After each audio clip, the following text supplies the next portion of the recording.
Hello students, welcome back to the channel. Hope so आप सभी बहुत अच्छे होंगे।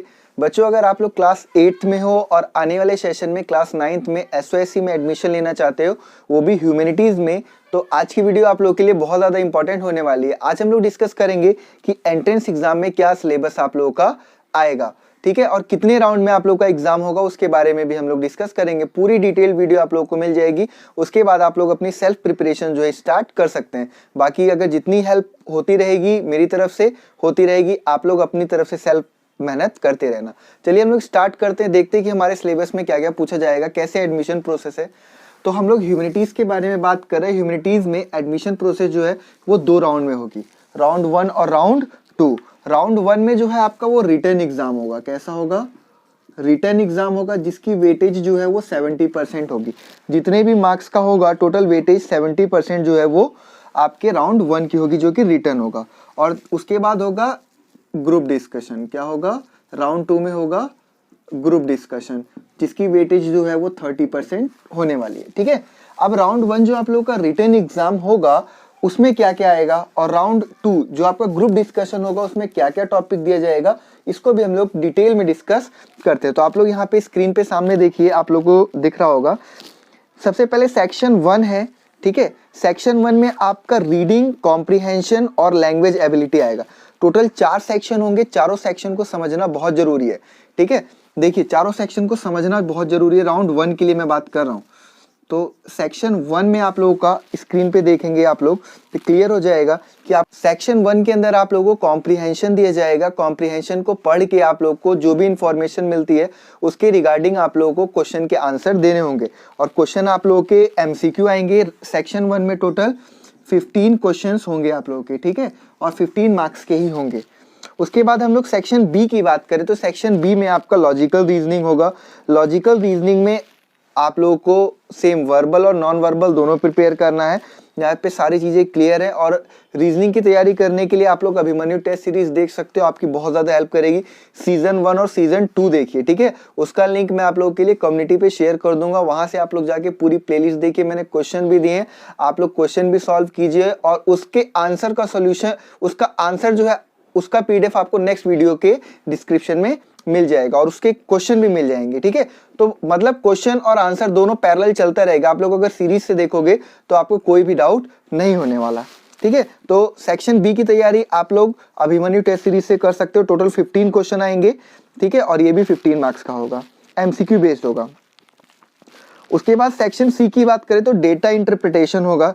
अब ये डेटा इंटरप्रिटेशन क्या होता है, आप लोगों ने पढ़ा है कि ग्राफ वाले क्वेश्चंस आप लोगों को आते हैं, ठीक है। बार ग्राफ आता है, हिस्टोग्राम वगैरह आता है, उसको रीड करना और उसी के अकॉर्डिंग जो भी क्वेश्चन पूछा गया उसका आंसर देना, जैसे मीन, मीडियन, मोड वगैरह निकालना। तो ये सब क्वेश्चन आप लोगों को सॉल्व करने के लिए आएंगे, और साथ में पाई चार्ट वगैरह भी आ सकता है। तो आप लोग उनकी प्रैक्टिस जो है जरूर कर लें, ठीक है। टोटल 15 क्वेश्चन होंगे जो कि डेटा इंटरप्रिटेशन होंगे। जैसे होता है ना कि कोई कंपनी है, कंपनी ने फर्स्ट ईयर में इतनी कार बेची, सेकंड ईयर में इतनी बेची, थर्ड में इतनी, फोर्थ में इतनी, तो उसका मीन निकालो, एवरेज निकालो, कितनी उसने टोटल कार पिछले 4 सालों में बेची, या फिर कि 2018 से लेकर 2022 तक उसने कितनी कार्स बेची। तो इस तरीके से आपको क्वेश्चन सॉल्व करने के लिए आते हैं, आप किसी की हेल्प लेके से समझ सकते हैं। बाकी अगर आप चाहोगे तो इसके ऊपर वीडियो भी जो है वो ला दी जाएगी, कमेंट सेक्शन में एक बार आप लोग बता देना, ठीक है। लास्ट सेक्शन आता है आपका सेक्शन डी, जो कि बहुत ज्यादा इंपॉर्टेंट है। सेक्शन डी के अंदर आप लोगों से जो क्वेश्चन पूछे जाएंगे, हाँ एक चीज और, कि जितना भी कॉन्सेप्ट आप लोगों से पूछा जाएगा वो पूरा क्लास 8 के लेवल का ही होगा। यहाँ पे क्लियरली मेंशन किया गया है ग्रेड 8 के लेवल का होगा, तो परेशान होने की जरूरत नहीं है। सेक्शन डी के अंदर डोमेन नॉलेज क्वेश्चंस होंगे। इसके अंदर आप लोगों का जैसे एनवायरमेंटल मूवमेंट इन इंडिया, मतलब पर्यावरण को लेकर क्या क्या आंदोलन भारत के अंदर हुए, जैसे चिपको मूवमेंट वगैरह हुआ है ना, तो इन सब से रिलेटेड क्वेश्चंस हो गए। सेकेंड है नेशनल इंडिपेंडेंस मूवमेंट, स्वतंत्रता संघर्ष के लिए जो भी आप राष्ट्रीय स्वतंत्रता के लिए जो भी आप लोगों का कंटेंट है आप लोग उसको प्रिपेयर कर लेना। थर्ड है इंडियन कॉन्स्टिट्यूशन को लेके, भारतीय संविधान को लेके प्रिपेयर कर लेना। कॉलोनिज्म को लेके प्रिपेयर कर लेना, हिस्ट्री का टॉपिक है। और लास्ट टॉपिक है different types of industry and agriculture, geography का चैप्टर है, बहुत इंपॉर्टेंट होता है, आप इनको प्रिपेयर कर लेना। और इसमें से भी 15 क्वेश्चन आएंगे। टोटल 60 क्वेश्चन हो गए, 60 मार्क्स के हो गए। आई थिंक आप लोगों को यहाँ पे राउंड 1 क्लियर हो गया होगा कि रिटर्न में आप लोगों को क्या क्या आना है, ठीक है। राउंड 2 की बात अब हम लोग कर लेते हैं। राउंड 2 में आप लोगों का यहाँ पे 15 से 20 मिनट का ग्रुप डिस्कशन होगा, जिसमें 8 स्टूडेंट पर डिस्कशन में बैठेंगे, यानी कि एक साथ 8 स्टूडेंट बैठेंगे, ठीक है। Each student will receive an opportunity to make an opening statement. आपको ओपनिंग स्टेटमेंट के लिए 4 से 5 मिनट मिलेंगे और क्लोजिंग स्टेटमेंट के लिए भी 4 से 5 मिनट मिलेंगे, ठीक है। और टॉपिक जो है आप लोगों को वहीं पे दिया जाएगा, और कुछ टॉपिक यहाँ पे दिए गए हैं जिसमें से आप लोगों को ग्रुप डिस्कशन के लिए दिया जा सकता है। तो आप लोग इन टॉपिक्स को प्रिपेयर कर लेना। आप लोग टॉपिक देखिए, टॉपिक है यहाँ पर क्लाइमेट चेंज के ऊपर आप लोगों से पूछा जा सकता है, जलवायु परिवर्तन के ऊपर आप लोगों से पूछा जा सकता है, जानते ही होंगे आप लोग जलवायु परिवर्तन वगैरह क्या है।